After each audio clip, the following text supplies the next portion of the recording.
forget to pray today because Allah did not forget to wake up you this morning. Tomorrow is never promised to anyone, but standing in front of Allah on the day of judgment is. Don't ever give up on life. Islam is a religion that encourages hope. Remember, after hardship comes ease. Try not to feel jealous about things or people or places. It's toxic. Just keep praying, you will find your happiness.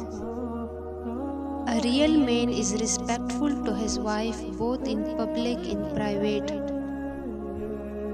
Live your life with sabr. We worry about our future so much without thinking that we might not be a part of it. Allah has not forgotten you. You ask Him. He just waiting for the best time to answer it. Have sabr. Reciting Surah Al-Ikhlas, Surah Al-Falaq and Surah Al-Nas in the morning and evenings for protection from everything.